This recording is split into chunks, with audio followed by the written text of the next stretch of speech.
Hi guys and welcome to our YouTube channel.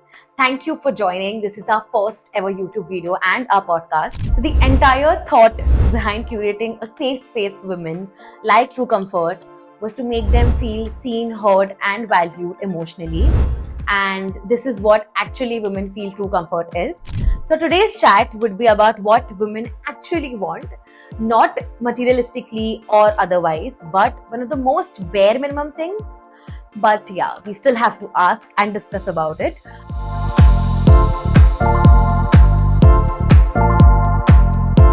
So for today, the conversation is going to be with Carol. She's a social media marketer and she's brilliant when it comes to putting her thoughts into a paper. So it's going to be really fun. And how are you feeling? Hey, hi, thank you for having me here. I'm glad to be here, honestly. So am I.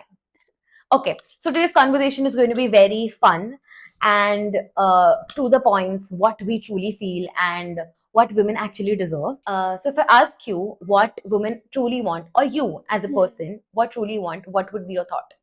The first thing that came up to my mind was being independent, be it financially. I just want to be independent. There's two things.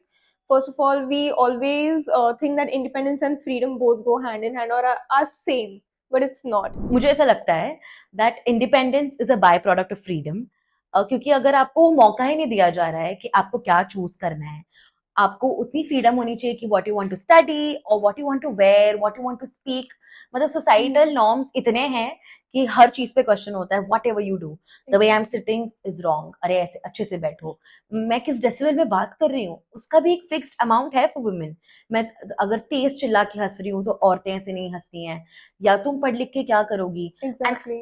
तो I believe के independence तक का मौका, मतलब to be financially independent और be self sufficient to do things on your own, उसका मौका कितने इंडियन हाउस होल्ड में मिलता ही नहीं है.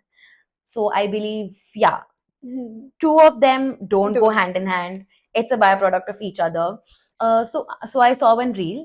उसमें से लिखा था कि औरतें पैसे कमाने के पीछे नहीं भागती, बट उसके पीछे जो उन्हें वो आजादी और इज्जत मिलती है उसके पीछे भागती है. So it was a very beautiful quote and I truly believe it. जब मेरी मॉम मुंबई आई थी तो she wanted to do something of her own. उन्हें जॉब करना था, उन्हें कमाना था. ना कि मतलब ऐसा नहीं है कि they come from a very financially low background, but वो एक खुद के पैसों से मैं कुछ भी खरीदूं या कुछ भी करूं, I don't have to justify to anyone else.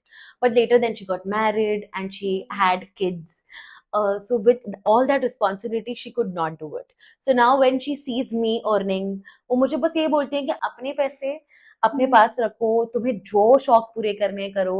I believe that having that independence and that freedom, like जो मुझे मेरे पेरेंट्स से वो फ्रीडम मिली है to be this independent कि I can take my own choices, whatever I want to wear, whatever I want to eat, या मुझे कुछ भी करना है आगे जाके, पढ़ाई करनी है या नहीं करनी है, जॉब करना है या किस सेक्टर में जॉब करना है. I never had that pressure on me. मतलब मेरे घर में ऐसा केस था कि लाइक मेरे पेरेंट्स दोनों ही अर्निंग है, तो like even my mom is earning, even my dad, तो दोनों एक ही बिजनेस में भी है. लाइक मम्मी पहले was like she didn't wanted to work, she wanted to be housewife, but then घर के कंडीशंस ऐसे थे तो which she had to adapt. Okay. तो उनका ऐसा था कि उनका फ्री विल नहीं था ये करना, बट देन फोर्सफुली उन्हें इस फील्ड में लाया गया कि तुम अर्न करो, हमें हो सकता है तुम्हारे थ्रू सोर्स ऑफ इनकम आ जाए तो बेटरमेंट है हमारे घर के लिए भी.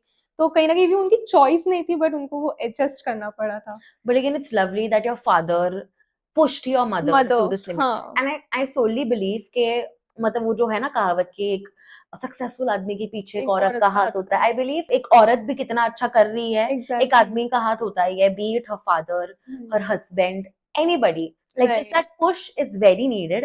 And obviously our generation is very different. हमारे को सब कुछ like platter पे मिला है कि education it is very normal. मतलब कि education is the bare minimum. Then doing your college is bare minimum. Completing your graduation, then doing your masters. आज के टाइम पे it's very common. But when it came to our parents, probably it was not. मेरी दादी ने I don't think so 4th तक भी पढ़ाई की है. या like my mom is a graduate. But it was a luxury at that time. Doing post graduation, graduation was a luxury at that time. Exactly. In fact, मेरे घर मतलब मैंने घर पे भी देखा है ऐसे कि लाइक मेरे जो नाना है वो मैट्रिक पास है, बट मेरी नानी है वो सेकंड तक ही पढ़ी है. तो सेम मेरी मम्मी को भी तभी बोला गया था तो तुम पढ़ के क्या ही कर लोगी, तो वैसा. But she was 12th education complete की एंड देन उन्होंने कंप्यूटर क्लासेस ज्वाइन किया, एक्सेप्ट कि नाना मान नहीं रहे थे बट फोर्सफुली। देन शादी के बाद आई गेस डैड सपोर्टेड, तो that is something that changed her life, कि उनको थोड़ा वो मिला सपोर्ट। तो शी वाज समवन कि उनको बस सपोर्ट चाहिए था, तो वो सब चीजें अचीव कर लेंगी। प्रॉब्ली शी मतलब कि उनको मतलब अपने फादर से वो नहीं मिला, बट लेकिन दैट हाँ she got from a husband. या सो लग्जरी से मुझे याद आया, I believe freedom is a luxury in a lot of Indian households for women specially. Exactly. So मुझे पूछना था कि कभी मतलब एवर हैव यू नोटिस्ड कि your mom is in a position कि तुझे ऐसा लगता है कि ब्रो डिसरिस्पेक्ट, बट उन्हें ऐसा नहीं फील हो रहा है मे बी, बट लेकिन for you it is a little disrespectful to take it for your mom as well? तो ऐसे सिचुएशंस होते हैं जहाँ पे होता है कि घर के कुछ डिसीजंस लेने होते हैं, तो कभी भी मम्मी को इंक्लूड नहीं किया जाता है किसी भी कॉन्वर्जेशन में, किसी भी डिसीजन में। तो I feel that is very disrespectful. अगर उनको उस बारे में नॉलेज भी है, अगर उनको पता भी आइडिया कैसे है, बट उनका कोई सुनता नहीं है या उनके ओपिनियंस को कोई कंसिडर नहीं कर रहा है, तो I feel that is something that is disrespect. whatever you said was so true for the longest। जब मतलब अगर मेरी मम्मी कुछ बना भी रही होती है कि अगर उन्होंने सब्जी बनाई या कुछ भी बना लिया, तो लुक्स निकले जाते हैं कि अरे नमक थोड़ा ज्यादा हो गया, हाँ, अरे ये तो ये बहुत रोटी कॉमन है। पकी नहीं, लिटरली रोटी पकी नहीं है, कच्ची है, थोड़ा वापस से करके आओ। मतलब इतना मुझे डिसरिस्पेक्टफुल लगता है। मतलब even if I help sometimes, मैं उनको हेल्प करती हूँ, कभी मैं खाना पकाती हूँ, हाँ एंड अगर तब किसी ने लुक्स निकाला, तो मुझे ऐसा लगता है कि काम करो, उठो जाओ और खुद बना के लेके आओ। एक तो वो घंटे भर आपके लिए वहां पे and it is so hot in Mumbai, specially it is हाँ सो हॉट कि आप चूल्हे के सामने खड़े रह के आप घंटों भर खाना बना रहे हो, आपको पसीना आ रहा है, इट्स सो ह्यूमिड, और उसके बाद आपको ताने पड़ रहे हैं नमक बराबर नहीं था। अगर ऐसे मसाले डलते ना तो क्या स्वाद आता।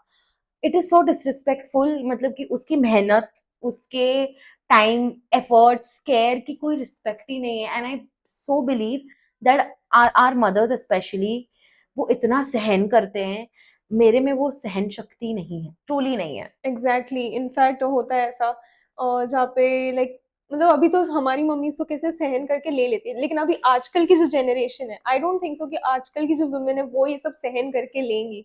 वो तो कहीं ना कहीं उसको बैक आंसर जरूर करेगी कि भाई यू नो। हाँ मतलब जनरेशन टू जनरेशन ये सेम नॉर्म्स जो फॉलो होते आए हैं कि नहीं, अगर कोई आपको कितना भी डिसरिस्पेक्ट करे आपको चुप रहना है, क्योंकि वो आपके बड़े हैं, आपको इसी तरीके से बात करनी है। I guess that is changing now, right. Because I personally can not take any crap from any person unnecessarily. मतलब एक हद तक मैं अपने माता पिता से भी वो नहीं लूं, तो सोसाइटी हु आर यू, हाँ आई विल एग्जैक्टली। नॉट। कि कितना डिफरेंस है एक लड़के और एक लड़की की लाइफ में। I will make sure that my husband does everything और else I will also not do. Okay, so let's Yes. Begin. Manifestation. Manifestation